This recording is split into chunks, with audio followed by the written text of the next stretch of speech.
Si Cariela, nasaan ka na ngayon? Yung idol mong Amerikano, tingnan mo ang ginawa sa buong mundo. Yung Akbayan, yung alyansang Akbayan Marcos, yung alyansang Makabayan Marcos, na dati galit na galit sa presensya ng mga Amerikano, ngayon ginapos ang pagtatalaga ng US military bases ng Estados Unidos. Nasaan kayo ngayon? Trilyong piso ang kanilang linustay sa korupsyon. Nagbenta ng bilyong dolyar halaga ng ating ginto. 'Di ba? Nagpa-concert paulit-ulit sa Malacanang at ginagamit pa ang OFW, pero wala naman talagang malasakit sa ating mga OFW. At si Joey Renoe, hello AVR, thank you so much for fighting for the Filipino people and the country. At si Miss Boljaquera, si Maharlika Claire Contreras, kamusta ka, aking kaibigan? And thank you for reposting yung ating pong nasa Facebook kay Maharlika, kay Binibining Maharlika, mabuhay ka. Sa muli nating pagkikita. Kay Crescenciano Prado, yung ating pong suki mula po sa Las Piñas, maayong tanghali din sa iyo. Maraming salamat. Kay Sheila Arabis, maraming salamat. Batiin po natin yung iba. Magtungo po muna tayo sa ating topic ngayon. Marami pong salamat sa almost 600 na live viewers natin and more to come. Sana ho, yung nasa Facebook, patuloy kayong mag-react, mag-comment, mag-like, mag-share. Napakahalaga para higit po maraming makanood at mag-follow. Ganon din ho yung nasa YouTube. Sana po'y patuloy kayong mag-like, mag-comment, mag-react. Binabasa po natin yan. Mag-share, napakahalaga, at mag-subscribe. Epic failure, an epic failure of leadership. Ano ba ibig sabihin ng epic failure of leadership? Ang epic failure of leadership, ang katangian po nito, isang lideratong merong fixed mindset. Akmang-akma kay Bongbong Marcos at sa kanyang administrasyon. Fixed mindset. May fixed mindset sila, fixated sila, kanino? Sa tatak Duterte. Pakasiraan, si Tatay Digong, si President Rodrigo Roa Duterte, pakasiraan, yurakan ng pagkatao ni Vice President Inday Sara, at ganun din ang buong Duterte, si Mayor Baste at si Congressman Paulo Pulong Duterte. Yan po yung katangian ng isang administrasyon, tao na merong epic failure of leadership. Nandiyan din yung katangiang poor emotional intelligence. Ano ho? Yung disconnected sa araw-araw na nangyayari. Yung wala pong pakialam, wala pong malasakit, wala po siyang puso sa kanyang mga pinagsisilbihan kung nagsisilbi man siya. Yung pong arrogant o yung arrogante, yung mayabang, kita naman ninyo, wala siyang pakialam sa ating mga overseas Filipino workers. Nang tinanong yung lukaret sa palasyo, bakit tila walang pakialam si Bongbong Marcos sa ating sa kapakanan ng ating mga overseas Filipino workers, busy daw siya sa maraming bagay. Saan? Sa party, sa konsyerto, sa Malacanang, sa pagbabiyahe ng hindi naman kinakailangan recently, diyan sa New York. Hindi ba? At lack of strategic planning. I like to remind all of you that we are now on the 17th day or the third week. Middle na po tayo ng third week nitong gera na inilunsad ng United States of America at Israel laban sa Iran. Wala pa rin pong malinaw at na strategy at strategic planning na ipinamamalas, ipinadadama itong si Bongbong Marcos Jr. Absent pa rin ho siya. Bagamat nag-iikot sa palengke, nakatingin doon sa presyo ng bigas, hindi naman bababa yung halaga ng bigas kahit titigan niya maghapon yan, while he is physically present para po magkaroon lamang ng political optics that he is busy and attending to the needs of the government and the Filipino people, hindi po siya talaga nagtatrabaho. Absent pa rin si Bongbong Marcos, absent-minded, wala pong malinaw na direksyon. At ganun din, hindi po siya makapag-adapt sa pagbabago At napapatunayan natin yan sa kanyang toxic o nakakalason na uri ng pamamalakad at politika. Sira dito, sira doon, kurakot dito, nakaw dyan. At nakikita naman natin, stagnant ang ating ekonomiya. Patunay, third quarter and fourth quarter, bumaba ang ating GDP. And I believe itong third quarter will not be different from the third and fourth quarter performance of our economy noong 2025. Kaya ang resulta, bangkarote ang organisasyon. It just so happened, ang naging bangkarote rito, ang organisasyon ay ang Republika ng Pilipinas. Hindi lamang po natin ito nasasaksihan, kung hindi lamang tayo basta saksi o witness po dito sa kaganapan na epic failure of leadership ni Bongbong Marcos. Ang masaklap po dito, lahat tayo ay biktima. Tayo ang ultimately tatamaan. Tayo ang ultimately tatamaan, biktima po tayo dito dahil nga there is an epic failure of leadership. Ano pa ho yung mga katangian ng isang administrasyon at pinuno na meron pong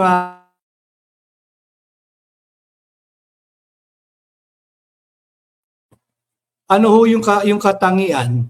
Yung po yung hindi pinapansin, yung kanyang pinamumunuan, yung wala siyang pakialam. Wala siyang pakialam. Wala siyang pakialam sa kapakanan ng ating mga overseas Filipino workers at ganun din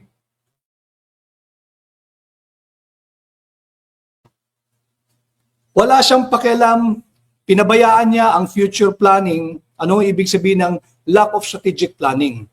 Alam mo ninyo, nung si Bongbong ay naging Pangulo nung June 30, 2022, tayo po ay nasa pandemya pa. At kung meron sana siyang foresight at hindi pinabayaan o hindi nagkaroon ng neglect of future planning, hindi ho dapat tayo reactive sa mga nangyayaring ganito sa mundo ngayon.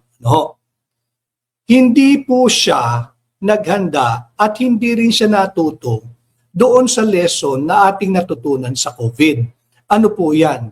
Yung ensuring, yung supply ng ating mga pangunahing pangangailangan. Ngayon, dyan yan nakikita natin, napakataas na po ng presyo ng kada litro ng gas, ng diesel, ng kerosene. Just this week alone, ang itinaas po sa diesel ay halagang 20 pesos hanggang 23 pesos and 90 centavos. Nararamdaman niyo po yun, nakita ko po yun, nasaksihan ko po yung haba ng pila nung Monday evening pagkagaling ko po sa airport from Davao City. Dahil nga po this week, nakikita natin, nararamdaman natin, iniinda natin, 20 pesos to 23 pesos and 90 centavos ang inangat ng diesel. Ang gasolina ho, 13 pesos to 16 pesos and 60 centavos just this week alone. Hindi pa ho kasama yung last week. At sa kerosene, 6 pesos and 90 centavos to 8 pesos and 90 centavos. Napakataas po nito. And yet, relax lang si Bongbong Marcos. Ang kanya, normal daw itong mga sitwasyon natin. Normal pa daw ang ating pinagdadaanan at wala daw po tayong dapat ipangamba. Alam mo ninyo, hindi na po ito normal. The world is already under a severe oil crisis brought about by the unwarranted attack of US and Israel laban sa bansang Iran. The world is under oil crisis. Ang nangyayari po sa pandaigdigang ekonomiya at usapin ng pandaigdigang kapayapaan, hindi na po ito normal. Let me just debunk yung political optics ni Bongbong Marcos na normal pa raw ang sitwasyon. Kayo ho, aking mga mahal na kababayan, mga mahal kong Pilipino, maituturing nyo bang normal ang nangyayari ngayon, yung kaliwat kanan, sunod-sunod na pagtaas ng presyo ng gasolina, diesel at kerosene? Paano mo masasabing normal? Abnormal po ang ating panahon. And unfortunately, there is an epic failure of leadership. Bongbong Marcos, absent. Absent pa rin ho siya eh. He is trying his best na magkaroon ng political optics na nagtatrabaho nakatingin doon sa presyo at sako ng mga bigas sa palengke, nag-iikot. Wala pong meaning yun sa mga ordinaryong tao na katulad natin na magkakasama po ngayon sa live. Si Daniel Long, present din sa live. Maraming salamat Daniel Long at very soon ay magsasama po kami ni Daniel Long dito sa ating programa. Abangan po nyo yan. Ini-schedule lamang ni Miss Pam ng third floor studio. So meron pong epic failure of leadership. Everything is normal. Sabi ni Bongbong Marcos, inilathala po yan ng Manila Bulletin. Ano ang normal? Ang kaliwat ka ng pagnanakaw ba ninyo sa kaba ng bayan ay normal? Itong tugon, alam mo ninyo, pag-usapan natin yung very elementary student council, ang nagiging tugon. Ano po iyan? Hindi ba namigay sila, limitado yung mga tricycle drivers muna dito sa Metro Manila, mga pili or selected Tricycle Drivers and Operators Association dito sa Metro Manila, binigyan ng tigli 5,000 assistance. Yung 5,000, tanggapin po nyo yan. Alam ko ang mindset din ho ninyo. Salamat, tinatanggap ninyo. Pera nyo po yan. Pero yan 5,000 pong yan is too little, too late. Bakit?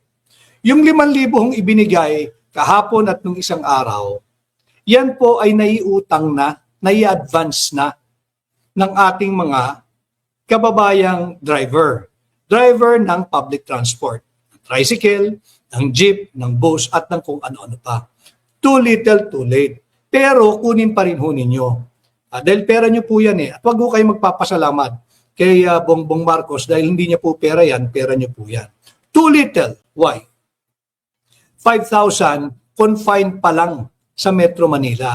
Yung atin mga kababayan sa probinsya na nandito po ngayon sa live, hindi ho ba kayo apektado ng pagtaas ng gasolina, diesel at kerosene dyan sa inyong lugar? Bakit Metro Manila lang? Ang tugon daw po ng DSWD, unahin lang daw po at isusunod yung probinsya. Alam mo niyo yung kasabihan natin mga Pilipino, aanhin pa ang damo kung patay na ang kabayo. Late na po ito. Maliit na halaga, very, very, very late pa. Yung 5,000 piso, kailan ninyo ipamimigay sa probinsya? Next week or 2 weeks from today? Magkano na ang halaga ng kada litro ng gasolina, diesel at kerosene by the time na abutin ninyo yung mga kababayan nating higit na nangangailangan ngayon sa probinsya?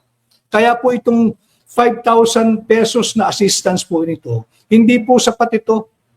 This is too little, too late. Too little. Ikumpara naman ninyo sa mali-maletang kurakot at korupsyon na ginagawa ni Bongbong Marcos at ng kanyang mga kampon. Di ba? Malinaw po yan. Ang nakasaad po yan, detalyado. Ayaw lang imbestigahan ni Ping Lacson eh. Di ba? Yung affidavit po ni Robert Bernardo, malinaw po dyan. Didiscuss din po natin ito mamaya. At yung pinagsamang sinumpaang salaysay nung 18 sundalo, detalyado.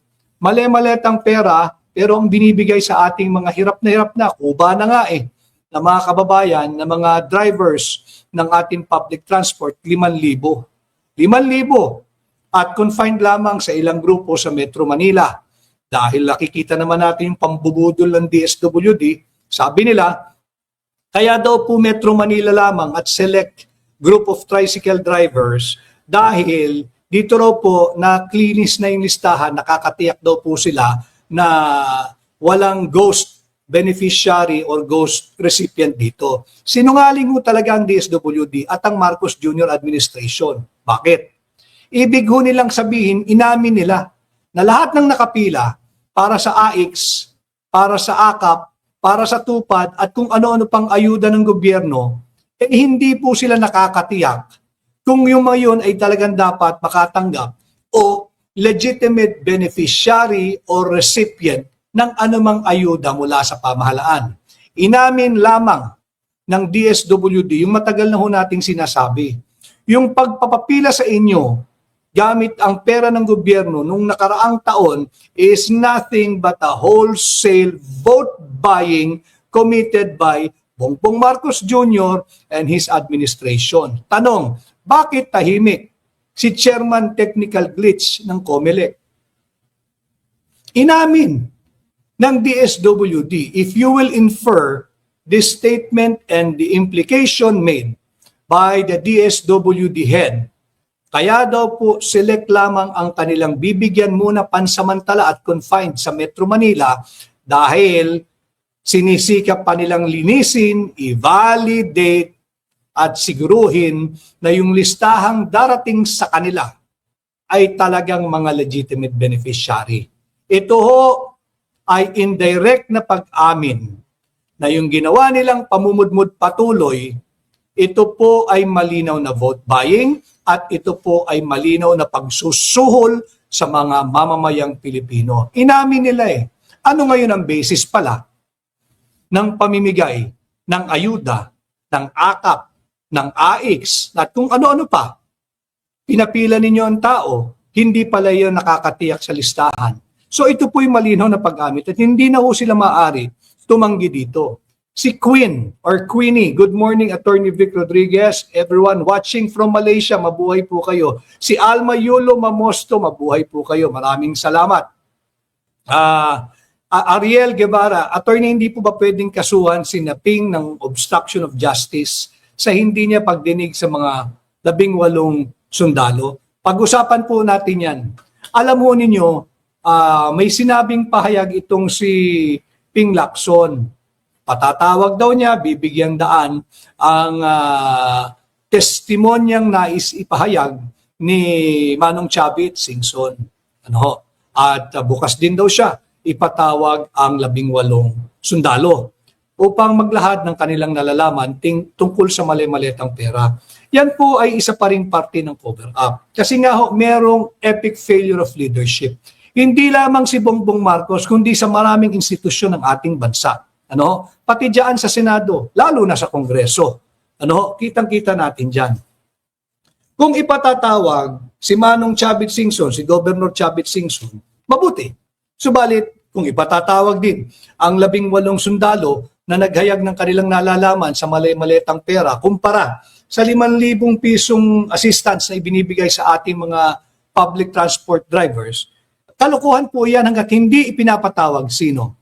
Si Adrian Bersamin, si Trajib Olaybar, si Mina Pangandaman na bilyon-bilyong piso ang pananagutan sa pagwawaldas ng pera nating mga Pilipino. Huwag ho ninyong kalimutan ito ang issue natin, yung massive corruption, looting of public funds. Importante po iyan sapagkat yung importansya niyan ay higit pong tumatama ngayon sa atin at nararamdaman natin because of the impact of this US-Israel war against Iran, and ito nga pong problema ng pandaigdigang ekonomiya dahil nga ho sa patuloy at tila walang humpay na pagtaas ng presyo ng mga produktong petrolyo. At habang nanananghali po kayo, sabi ni Queen, gobyernong magnanakaw. Maraming salamat. Si Cheryl, sana makabalik kayo dito sa Melbourne. Cheryl, sinisikap ko at hindi naman ako nahiya sa inyong sabihin na tinitingnan ko rin yung ating kakayahan dahil nagtaas po ang lahat, ang presyo pati ng pamasahe. But sikapin ko kung hindi man sa event ninyo, sikapin ko makabalik upang magkasama-sama po tayo. Si Hebert Magsino, Hebert, mabuhay ka. Maraming salamat for being around. Si Hebert Magsino. Si Min Mojica Villena, isoli ang ninakaw. Yan po ang dapat talagang gawin. So, dapat po ipatawag pa rin kung talagang gusto nating tugunan itong nararamdaman nating paghihirap ngayon, dapat ipatawag si Adrian Bersamin. Si Mina Pangandaman, yung sweetheart deal niya with Trajib Olaybar. Yung poster boy ni Ping Lacson, wag nating kalilimutan. Yung congressman ng 1st District ng Oriental Mindoro, si Arnan. Anong pangalan nun? Nakakalimutan ko dahil hindi ka aya-aya yung ginawa eh. Ghost project po ang ginawa nito ng flood control. Kunin ko lang yung pangalan para nakakatiyak tayo diyan sa Oriental Mindoro, yung 1st District. Arnan Panaligan. Ito dapat panagutin. Ito yung poster boy ng corruption. Si Congressman Arnan Panaligan ng 1st District ng Oriental Mindoro. Arnan Panaligan, poster boy ng corruption, ng kurakot, ng looting of flood control infrastructure funds at author ng substandard ghost projects ni Ping Lacson. Pero hindi po pinapatawag ito ni Ping Lacson. Kaya yung mga taga-Oriental Mindoro, 1st District, silipin po niyo, meron po isang magaling na tao dyan, Attorney Rogelio Oji Mendoza. Bagay maging congressman yun. Pag-isipan ninyo kayo dyan, dapat nang palitan yung inyong kongresista. So, sabi ni Bongbong, everything is normal. Walang plano at all to ensure the sufficiency ng supply ng ating mga pangunahing pangangailangan. Krisis na po ito, worldwide crisis na po ito. Alam naman nating lahat, pag tumaas ang presyo ng langis, tangay na po niya lahat. Lahat na po yan, pati yung mga basic necessities, essential necessities natin. Failure and an epic failure of leadership. Hindi po naghanda, considering na nung siya ay naging Pangulo, there is so much lessons learned from COVID-19. That was still very much a pandemic time when he assumed the presidency June 30 of 2022. Di ba naging problema natin doon yung supply chain, yung logistical challenge for moving one product to the province and to the province to the metropolis, naging problema yan. Hindi pa rin handa. Bakit? Yun nga po kasi ang katangian ng isang taong merong epic failure of leadership. Wala po pinabayaan niya yung future planning. Wala pong strategic planning. Pero, pagdating po sa pagnanakaw, pagdating po sa kurakot, pagdating po sa korupsyon, yung kanyang administrasyon ay naka-whole of nation approach sa pagnanakaw. Pero pagdating po sa repatriation or evacuation ng mga naipit na Pilipino, overseas Filipino workers man, o mga turista o bisita lamang diyan sa gitnang silangan, wala pong strategic planning si Bongbong Marcos. Kanya po ang ating pamagat, an epic failure of leadership.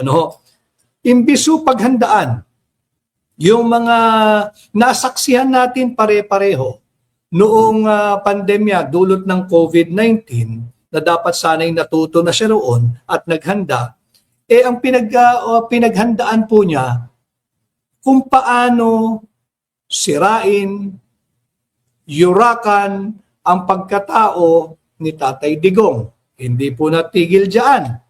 Kung paano siraan si Inday Sara magpahanggang sa ngayon. Of course, ang paboritong gawain, kurakot at korupsyon ni Bongbong Marcos. Ano ba pinagkaabalahan niya? Yung biyahe, mahigit 4 na po ang biyahe niya. 41 foreign travels. At ang kanyang palusot, ang kanyang justification to entice foreigners to invest in the Philippines. Nasaan na? 4 na taong ka na sa pwesto, mahigit 40 na ang iyong foreign travels, wala kaming maramdaman na benepisyo sa paglustay mo ang pera ng mga Pilipino. Imbis na pahupain ang tensyon na namamagitan sa pagitan ng Pilipinas at ng bansang China, sinisilaban pa ng Marcos Jr. administration. Kaya nga po merong epic failure of leadership. Si Tariela, nasaan ka na ngayon? Yung idol mong Amerikano, tingnan mo ang ginawa sa buong mundo.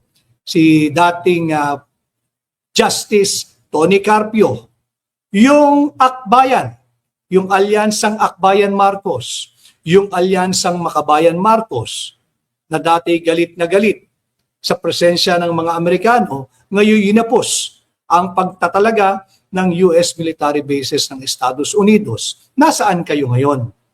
Yung nagsusulong ng matapang na kiskisan laban sa bansang China at iniidolo ang bansang Amerika pagdating sa pagsunod at paghulma at paghubog ng ating foreign policy. Ano na ngayon? Nakita naman ninyo, ultimo ang United Nations Security Council. Binaypass, isinantabi, hindi pinansin ng inyong idolong Estados Unidos. Sinalakay ang Iran, dalawa lamang sila kasama ang bansang Israel. Hindi pinansin ang kanilang mga alyado, ang NATO, ang UN Security Council. Hindi po sila makalabas ngayon. Sa gerang ginawa nila, sa gerang pinasok nila. Nagagalit ngayon ang idol nitong nila Tariela, nila Justice Tony Carpio, at na Akbayan, Alyansa Akbayan Marcos, yan nilang yung mga pinuno ng Akbayan, kitang-kita naman na ito ang idinudulot ng Estados Unidos. Di ba? So dapat, ang dapat pinagkaabalahan kaysa pakasiraan mo si Inday Sara, dapat yung tinatawag po nating mabuting kapitbahay, yun pong mabuting kapitbahay is a culture na malalim po at innate o likas sa ating mga Pilipino. Ito po yung nakaugat sa ating pag-uugali, yung pakikipagkapwa. Kilala tayo dyan. Yung malasakit o yung compassion at yung bayanihan para po sa mga Gen Z at yung mga millennials na nakakalimot na, yung bayanihan, nung araw po kasi, yan yung napakaganda pag nagpunta ka sa countryside, may makikita kang bahay na lumalakad, may bahay na gumagalaw, pasan-pasan po sa balikat nung magkakapit bahay. Pag maglilipat bahay po yung kapitbahay, pinapasan po yung bahay. Yan po yung konsepto ng bayanihan. Yan po yung nakaugat sa kultura nating mga Pilipino. In relation to what is happening now to the Middle East at itong ating pakikitungo dito po sa bansang China, sapagkat wala na po tayong pagkukuhaan ng langis Yung isa pong owner ng isang branded din na gasoline station, I was told the other night na sinabihan na siya ng kanyang supplier. Unfortunately for him, ang supply po niya ay nanggagaling sa bansang China. Alam naman po natin ngayon, dahil nga po dito sa kapalpakan ng epic fury, epic failure din yun, yung epic fury ni Donald Trump. Nag-ban na po ng oil export or fuel export ang China. Natural po yun. Uunahin muna niya yung kanilang domestic needs, domestic demand at domestic consumption. So hindi na po sila mag-export muna ng kanilang production ng langis, ng gas, ng diesel. At yun po yung sinabi doon sa owner ng isang gasoline station. Last order na po nila. Tanong, pag naubos yun, saan kukuha ng replenishment or resupply itong gasolinahang ito? Malaki rin po itong gasolinahang ito. At pag yan ay nagsunod-sunod, mauuwi po tayo kagaya ng oil crisis noong 1970. Kaya nga po epic failure of leadership itong si Bongbong Marcos Nung panahon ng kanyang ama, nagkaroon na po ng oil crisis kung saan dumoble pumalo po yung presyo kada bariles ng langis.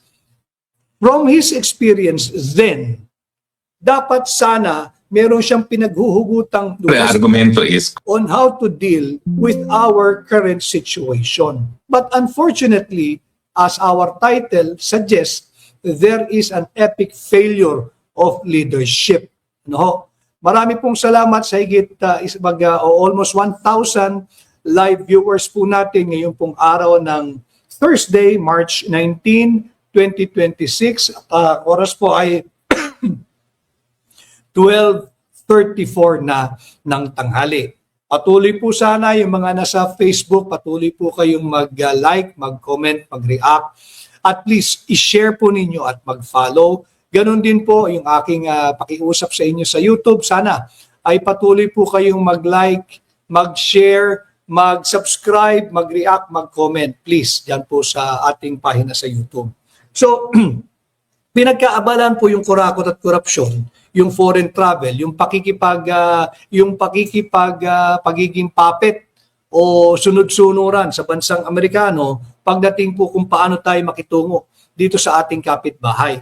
Yung mabuting kapitbahay, ito po yung nakaugat, yung ating pinag-uusapan kanina, sa ating pagiging Pilipino. Kagaya din po kanina ay, siya na po kayo, medyo under the weather tayo. Kagaya rin po kanina, ay nag-press conference po yung foreign minister, I believe, of Saudi Arabia. At nananawagan siya sa kanilang kapitbahay sa Iran na in the spirit of good neighborliness. Yung good neighborliness, pareho po yan, pagiging mabuting kapitbahay. Yung good neighborliness, at bukas nga ho, ay holiday dahil end po ng Ramadan at magdiriwang ang ating mga kapatid na Muslim. Nakaugat po kasi sa Quran. Sa Quran yung good neighborliness. It's a fundamental, it's a basic Islamic principle rooted in Quran. Pareho po yung pagiging mabuting kapitbahay nating mga Pilipino na nakaugat po sa ating kultura bilang bansa, bilang nasyon. Ganon din po yung ating mga kapatid na Muslim. They're appealing for the good neighborliness. Na nakaugat po yan sa Quran.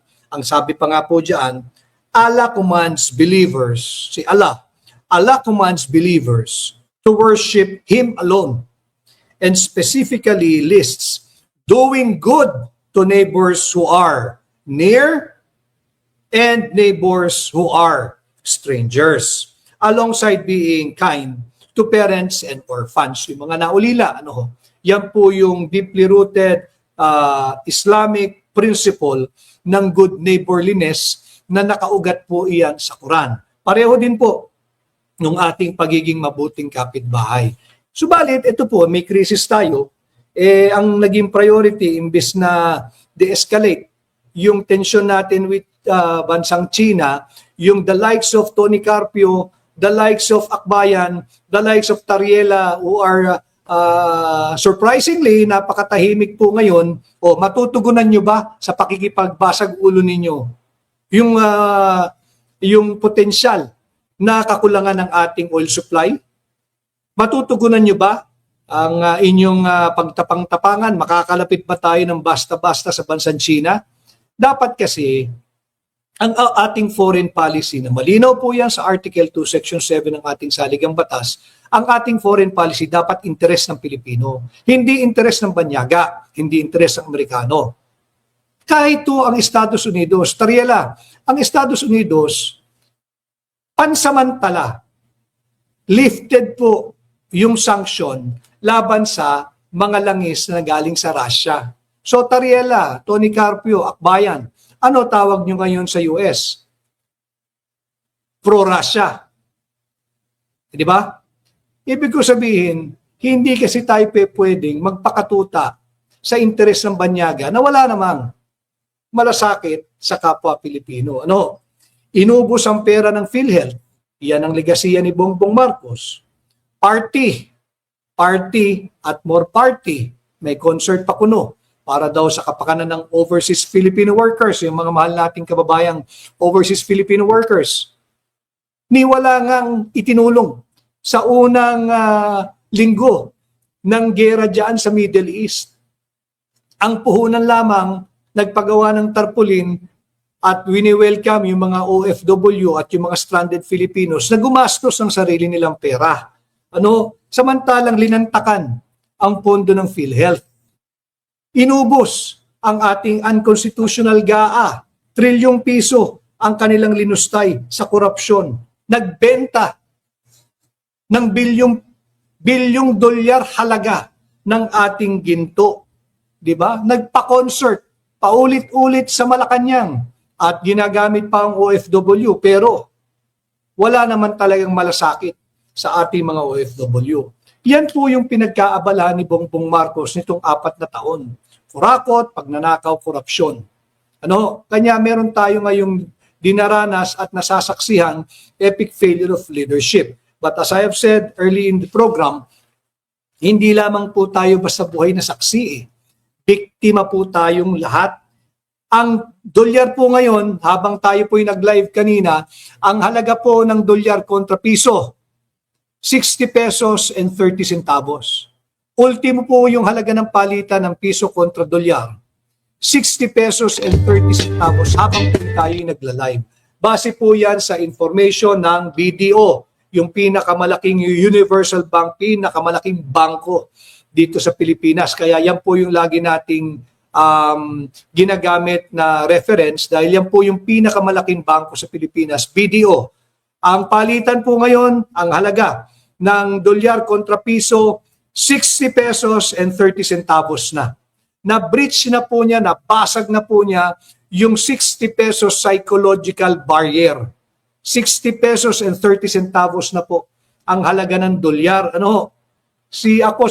Ako si Embang Kalembang. Maraming salamat. Ako si Embang Kalembang sa pagsama. Feli Ebia, totoo ba na nangungutang na naman si Bongbong sa World Bank just recently? Yes, totoo yan. Si Golly G. Wiz, maraming salamat. Si at Mafe Nacionales, administration massively corruption, administration nakakagalit. Ano? Si Rowena Idanan Tupas, Kawawang One, tama po iyon. At si G. Kojima or JJ Kojima, maraming salamat sa iyong pagsama. Ano? Maraming salamat sa mahigit 1,000 po nating live viewers ngayong araw. Ano? Imbis na whole of nation approach ang gawin tugon nitong Bongbong Marcos administration na nasasaksihan natin an epic failure of leadership, ipinamamalas niya in full display, wala po tayong maramdaman. Imagine niyo, pumasok siya bilang Pangulo, tayo po'y nasa pandemya pa. Ang daming mga bagay na dapat natutunan. Ang daming bagay na dapat isinabuhay. Ano? Pero anong ginawa? Wala ho eh. Naging busy sa kurakot, korupsyon, pero walang malinaw na tugon. Ngayon po, ligaw tayo. Ligaw po tayo sa nagaganap na kaguluhan sa gitnang silangan. And si Tariela, si Justice Tony Carpio, yung akbayan, yung atin ito, alin ang atin dyan? Gusto ninyo makipag-away tayo sa bansang China. Mga kababayan, ito ngang malayo yung digmaan sa atin na sa gitnang silangan, higit naman pong malayo yan, hindi pa po tayo kasaling diretsyo. Ito na nga po ang epekto sa atin eh. Sapul na po tayo. Lalo na yung mga ordinaryong manggagawa. Nakasama po natin ngayong araw habang nagla-live po tayo. Itinutulak pa nung the likes of Tariela, the likes of Tony Carpio, of Akbayan, yung atin ito koalisyon kung ano man yan, yung mga nasa simbahan, yung ilang component ng CBCP, CBCP, ang presyo ng dolyar kontra piso ay 60 pesos and 30 centavos. Ano na? Nakikipagsabuatan pa rin kayo sa kurakot at korap na Bongbong Marcos administration? Di ba? Itinutulak pa rin ninyo yung interes na banyaga na makipag-umpugan tayo diyan sa higante at superpower na China? No, dapat tingnan natin ito. Ito nga malayo yung digmaan sa atin eh. And yet, ramdam na po natin. We are just on the third week of a supposedly, ang plano po ng United States through Donald Trump, pumasok, bombahin yung mga select sites at lumabas. Hindi po sila makalabas. Subong-subo po sila. Nananawagan na ang Estados Unidos sa mga nakikinabang daw diyan sa Strait of Hormuz na tumulong upang maibsan yung oil crisis. Ang problema dito, pumasok kayo ng walang pasintabi, pumasok kayo ng walang pasabi, nung hindi na kayo makalabas, you want to involve the rest of the world into your imaginary war brought about by manufactured basis or manufactured evidence. Ano? Epic failure of leadership din po yan, itong epic fury ni Donald Trump.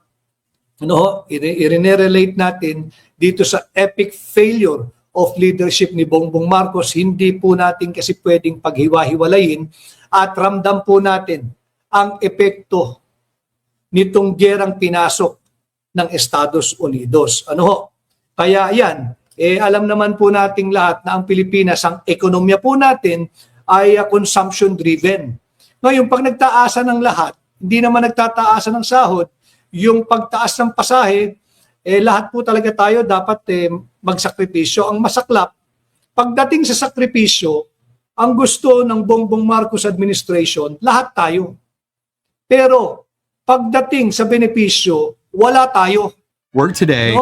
Pagdating sa sakripisyo, gusto ni Bongbong Marcos lahat ng Pilipino, ng Akbayan, Akbayang Marcos, yung alyansang Akbayan Marcos. Ang gusto nila, parang yung Akbayan na senador, hawak kamay daw. Sa sakripisyo, hawak kamay. Pagdating sa maleta, kanya-kanya. Kaya dapat, mga kababayan, wag ho kayong magpabudol. Yan po yung layunin ng ating tinig maisog. Iangat ang antas ng pampublikong diskurso. Iangat ang kamulatan at kaalaman ng ordinaryong mamamayang Pilipino. Lalo na ngayon, yung ating mga mahal na public transport operators and drivers. Mahalagang napapag-usapan natin to, yung 5,000, maliit po yun. Too little, too late. Too little, too late. Yung 5,000 na yan, naiutang na po yan ng mga nakatanggap. Pambayad na lang ho nila yan. Paano po sila ngayon? Paano sila bukas at darating pang mga linggo? Paano yung mga nasa probinsya? Bakit hindi basta bigyan at sinasabi bibigyan daw lahat? Kailan? On the 4th week na itong Iran-US-Israel war? Magkano na ang presyo ng krudo ng gasolina ng kerosene by that time? Ano na lang ang halaga ng 5,000? Kawawa po lahat ng mananakay. Walang makuhang benepisyo eh. Meron daw discount sa LRT at MRT. Kailan? Paano? Anong requirement? Libreng sakay daw. Kailan? Ilan ang kakayahan ng administrasyon ni Bongbong Marcos na makapagbigay ng libreng sakay? At sinabi ni Bongbong Marcos, recorded po yan, libreng sakay will be in effect sa buong Pilipinas. Yung mga kababayan natin sa probinsya, nakaramdam na ba kayo? Nakasakay na ba kayo ng libre? O hanggang ngayon nagbabayad kayo? Diba? Yung mga public transport operators and drivers, nakatanggap na ba kayo yung nasa probinsya ng 5,000 pisong kakarampot na ayuda? Kunin ninyo, pera nyo ho yan eh. Kaya lamang, dapat lagay natin sa konteksto. Napakaliit po nito at talagang too late kumpara sa mali-malitang perang ninanakaw po ng administrasyon ni Bongbong Marcos. Tayo po ay is a consumer spending economy. Ang ating pong inaasahan ay yung remittance ng ating mga overseas Filipino workers and Filipino migrants. Nakasentro po dyan. Pinakamalaki pa ring remittance galing po sa Estados Unidos. Subalit, ang gera po ay nasa Middle East. Kanya, nanganganib din po yung volume of inward remittance ng ating mga kababayan dahil yung nasa Saudi Arabia, yung nasa Kuwait na hindi naman po tumitigil yung gera dyan at yung nasa United Arab Emirates. Pag naapektuhan po ang daloy ng remittance, ang aasahan na lang ho natin yung BPO. At natalakay na rin po natin maraming beses na yung BPO is on a decline because of the introduction and the entry of artificial intelligence. Kaya nanganganib po ang ating katayuan sa ngayon hanggat walang malinaw na direksyon itong epic failure of leadership na ipinamamalas ni Bongbong Marcos na absent pa rin. Absent pa rin. Wala naman yung pinapakita niya eh. At alam mo ninyo, yung kanyang ibinibigay na libreng sakay, mga kababayan, lagay natin sa konteksto to yung libreng sakay, yung 5,000 pisong ayuda, very elementary po eh. Hindi na lang po ito high school student council na disposition eh. Ito po yung elementary student council decision making. Dapat po iyan iniwanan na sa governors at sa mayors. Ang kinakailangan natin, yung whole of nation approach na tugunan. paano tayo makasecure? Saan tayo pwede mag-secure ng alternative supply ng ating produktong petrolyo? Yung Strait of Hormuz, nasa teritoryo po ng Iran yan eh. Yes, meron pong global implication. But when you carefully think about it, kung gusto nilang isara yan, dahil sa tingin nila ay inaagrabyado sila nung mga kaaway nila, Israel at ay Estados Unidos, karapatan po nila yan, hindi ho ba? Dahil nasa kanila yan eh. And if they are using it as a tool to up the pressure, as a political pressure tool, karapatan din po nila yun eh. Tayo, ano po ngayon ang ating alternatibo? Di ba? Dapat, kung whole of nation, patawag mo lahat, kakampi man, kritiko man, alyado man, hindi man alyado, yung mga totoong civil society, wag yung mga masasamang elemento ng CBCP at yung mga nagbabanal-banalan na pari na walang ibang makita, kundi isisi kay Pangulong Duterte at kay Inday Sara Duterte. Baka naman pati itong pagtaas ng langis, mga fathers ng CBCP. Baka na may pagtaas ng langis, isisi ninyo kay Tatay Digong. Baka naman, yung mga miyembro ng tumanggap ng mali-malita sa Kongreso, isisi ninyo kay VP Inday Sara Duterte itong hindi na makontrol na pagtaas ng presyo ng produktong petrolyo. Kaya ito dapat whole of nation approach. Hayaan na dapat ni Bongbong Marcos yung mga libreng sakay sa LGU. Kayayaman ng LGU eh. Ang atupagin mo, paano natin masiguro, parang sa South Korea, ang South Korea, nagsimula na silang magkaroon ng tinatawag na price cap.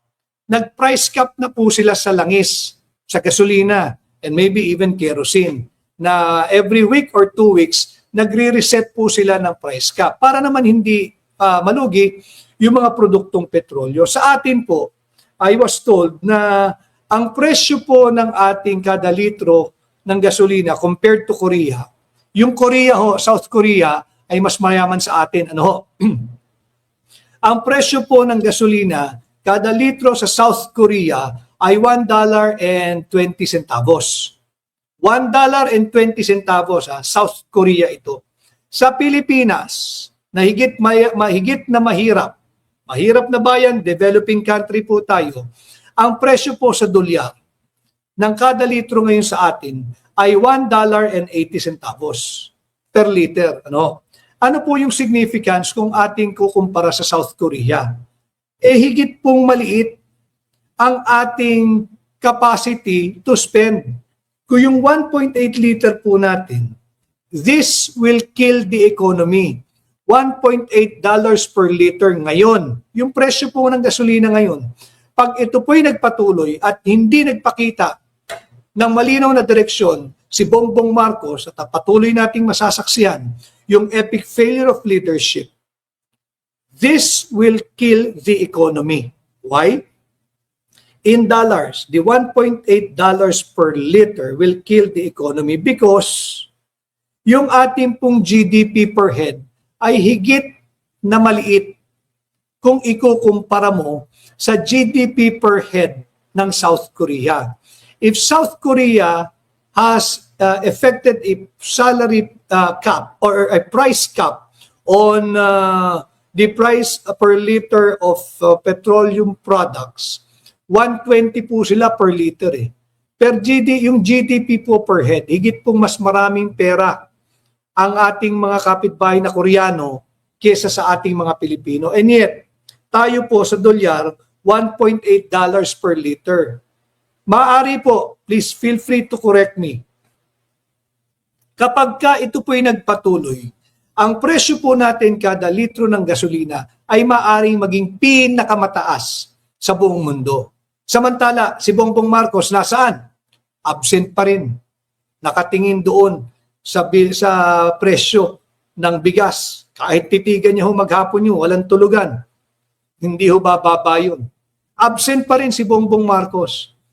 Bakit? Because he has exhibited an epic failure of leadership.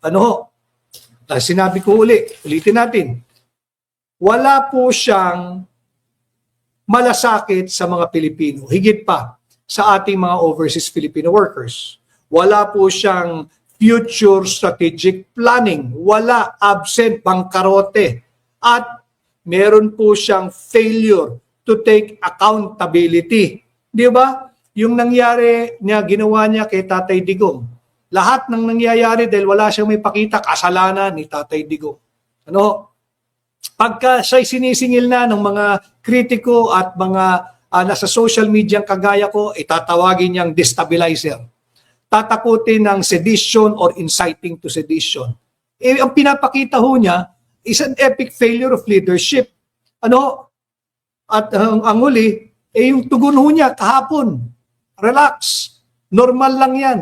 Normal, ang presyo ho sa palitan ngayon, again, BDO rate, kanina nagsimula po tayo, ang $1, 60 pesos and 30 centavos. Normal pa ho ba yan? Kayo na ho ang sumagot. Kayo na ho ang sumagot. Yung nakaugat sa ating mga Pilipino na magiging mabuting kapitbahay, paano tayo ngayon lalapit at makikiusap sa bansang China? Inaway ni Tariela, ni Tony Carpio, ng Akbayan, Alyansang Akbayan at Marcos, Alyansang Makabayan at Marcos, Alyansang Banal-Banalan, yung ibang elemento ng CBCP na sumapi kay Bongbong Marcos. Paano tayo ngayon lalapit sa ating kapitbahay? Naging mabuting kapitbahay ba tayo? Hindi po original itong konteksto ng pagiging mabuting kapitbahay. Ano? Kahit po sa Quran, nakaugat pala itong core Islamic principle of good neighborliness. Kaya nga umaapila sila sa Iran magkapitbahay tayo. At nakaugat sa Quran, yung kanilang banal na kasulatan, na yung pagiging good neighbors. Ganon din po tayo. Saan tayo tatakbo ngayon? Sure, you can buy from South America, you can buy from America, but napakalayo po nun. Higit pong malayo yun at higit pong tataas. Bakit? Yung logistics cost po nun tataas po yun. Higit na lolobo ang presyo ng gasolina. Anong tugon ni Bongbong Marcos? Everything is normal. Ano pong normal? Ano pong normal? Ano? Kaya ito po ang ating katayuan ngayon. Yung ginawa niyang pagpayag, ngayon nararamdaman natin lalo. 'Di ba? Pinagtatakpan nila. Huwag ko ninyong kakalimutan. Hindi ba pinatawan tayo ng taripa ng Estados Unidos? Lahat ng produktong Pilipino, lahat ng gawang Pilipinas na papasok sa Estados Unidos ay pinatawan ng 19% taripa ng Estados Unidos. Samantalang produktong Amerika, gawang Amerikano na papasok sa Pilipinas, zero tariff. Walang taripa.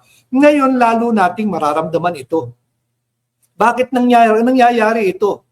Kasi nga there is an epic failure of leadership na ipinamamalas at nasasaksihan nating lahat ni Bongbong Marcos. Again, unfortunately, we are not just witnessing. We are not just mere witness or innocent bystander into this epic failure of leadership being exhibited by Bongbong Marcos Jr. We are all victims. Biktima po tayo rito big time. Nararamdaman na po natin lahat yan. Yung mga kasama natin sa uring manggagawa, nararamdaman nyo yan. Kahit yung mga nasa opisina, pag nagpa-deliver kayo ng pagkain sa Grab o kung ano man, tataas po iyan. Dahil nga po, tumaas na ng ilang ulit ang presyo ng produktong petrolyo. Si Danilo Tolentino, basahin ko lang po. At Danilo Tolentino, good day, Attorney Vic. Thank you for your topic today. Very informative and interesting. More power at mabuhay ka. From Irvine, California. Maraming salamat din sa iyo at Danilo Tolentino. Ang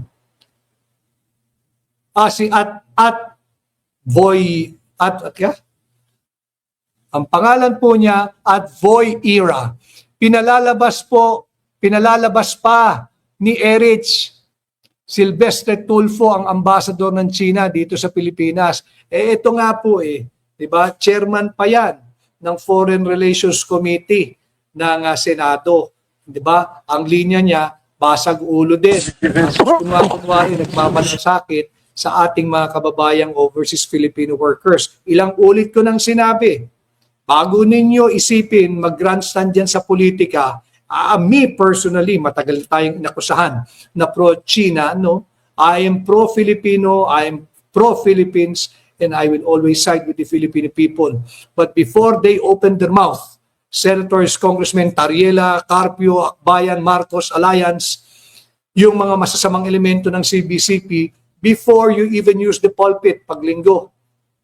Pag nagsisimba kami, gagamitin ninyo yung sermon ninyo at inyong i-antagonize ang mga nagsisimba at ipopromote ang interes ng Estados Unidos, pababagsakin ng China, i-demonize. Alam mo ninyo, bago ninyo buksan ang bibig ninyo, isipin ninyo yung mga kababayan natin dyan sa Hong Kong, sa Macau, sa mainland China. Para rin pong Middle East yan. Pag nagpatuloy ang digmaan sa Middle East at nagpatuloy itong pag-uudyok nila Tariela na makipag-away tayo sa bansang China at nagkaroon din tayo ng sariling krisis dito mismo, paano na lang ang Pilipinas? Ngayon niyang napakalayo natin, dama na natin yung epekto sa ating ekonomiya, hindi lang ekonomiya ng ating bansa, ating personal na ekonomiya. Dama na ho natin pare-pareho yan, kuryente, LPG, lahat, pamalengke, paliit po ng paliit eh. Tanungin na lang po ninyo yung sarili ninyo. Magkano na lang ang naiuwi ng 1,000 piso ninyo pag kayo na malengke? Magkano na lang? Ano na lang ang nabibili ng 1,000 ninyo pag kayo na grocery? Ano na lang ang makakain ninyo sa labas from time to time? Normal naman po yun. Ilabas niyo yung pamilya ninyo at gumamit ng 1,000 piso. And again, because there is an epic failure of leadership by Bongbong Marcos. Yan po yung ating topic ngayon. Tutungo po tayo sa pangalawa, yung subtopic po natin. Yung epic fury. Itong pamagat ng paglusob ng Estados Unidos at Israel sa bansang Iran. Epic fury. Epic fury is another epic failure. Another epic failure. Bakit? Noong 2025, malinaw po yung pahayag ni Donald Trump na there will be no foreign wars. Malinaw po yun. Sinabi niya, walang gerang magaganap sa ilalim ng kanyang liderato. Fast forward today, asan tayo? Nandito na po tayo, hindi lamang confined sa Iran, lumawak na po naging regional na. Sinusugod na rin ng bansang Iran ang kanilang sinasabi, kanilang right to self-defense, and to right to defend their nation, their people, and their country, and their territorial integrity. Kanya inuunahan nilang labanan yung mga base militar ng Estados Unidos na nakapaligid diyan sa mga Gulf states sa Middle East. Yung epic fury, nanganganib po tayo dyan. Yung Strait of Hormuz, patuloy pong magiging choke point yan. Subalit, eto na nga, gusto ni Trump nakipag-away nung hindi na kaya, humihingi na ng saklolo, humihingi na ng resback sa NATO, sa mga allies. Hindi ho natin alam kung ito'y magiging coalition of the willing, kagaya po doon sa Iraqi War, or coalition of the unwilling. Yung South Korea at Japan, kapitbahay po natin ito ay inuobliga na rin ng Estados Unidos na magpadala ng kanilang warship diyan po sa kaguluhan sa Iran. Pero nung sinugod nila yung Iran, hindi po sila nagkaroon ng konsultasyon man lamang o hindi man lang lumapit sa UN Security Council. Bakit? Noong June 2025, I believe June 22, 2025, nagpahayag ang Estados Unidos that they have completely obliterated the Iran's uranium enrichment program, that they have completely obliterated the nuclear weapon capability of Iran. This was just June of 2025. Wala pa akong isang taon, 9 months, more or less. Pagkatapos, biglang sumugod. Ano na naman ang justification nila? Dahil daw po sa uranium enrichment program ng bansang Iran at yung kanilang threat na maging isang nuclear baka makapaglunsad sila ng isang nuclear attack. Ano ho? Ano po ang sabi ng Russia? Sabi po ng Russia, wala pong ebidensya ang Estados Unidos na yung pong Iran ay nagmamanufacture, nakapag-manufacture o susubukang mag-manufacture ng nuclear weapon. Sabi po yan ng Russia. Sabi po naman ng China, ang US ay walang authority mula sa United Nations Security Council. So dalawa rin pong superpower ang nagsasabi na dito sa Estados Unidos. Anong basihan mo? Bakit ka sumugod dito sa yung epic fury na epic failure naman na hindi ka na ngayon makalabas? Ang Pangulo ng Spain, si Pedro Sanchez, sinabi niya malinaw, no to war bilang tugon kay Donald Trump. Malinaw po yan.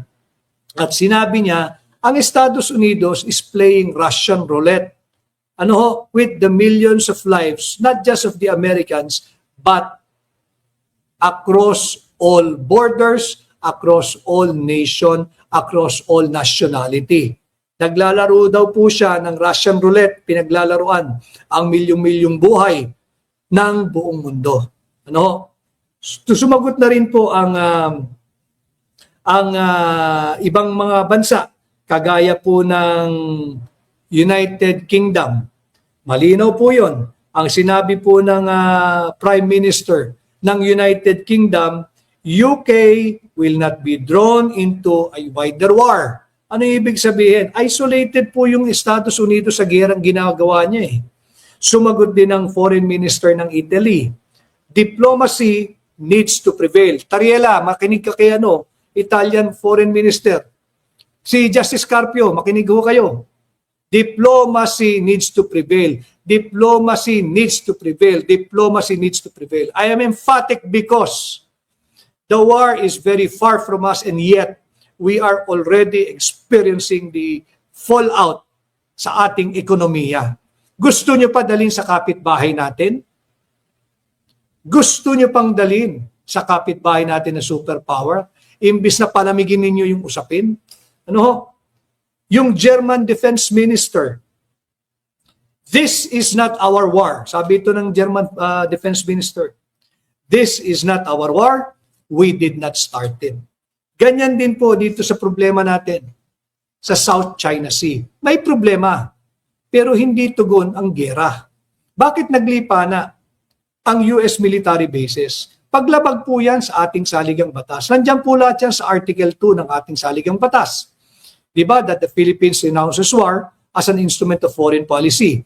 If we renounce war as an instrument of foreign policy, how come there is the proliferation of US military bases in our country today? There is no denying that these are all military bases, US military bases. Why? Meron po silang troops, may facilities, merong weapon. Ano?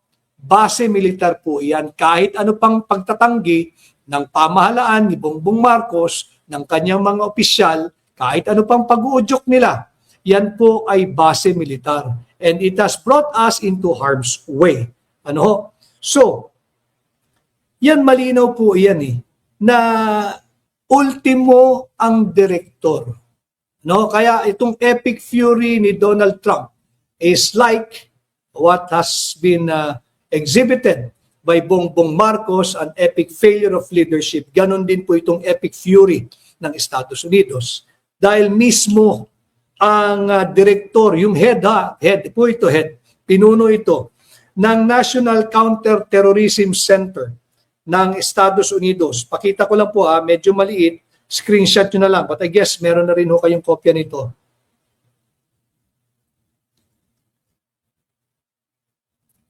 Yung mismong pinuno na si Joseph Kent, Director ng National Counter-Terrorism Center ng Estados Unidos. Ito po yung kanyang sulat.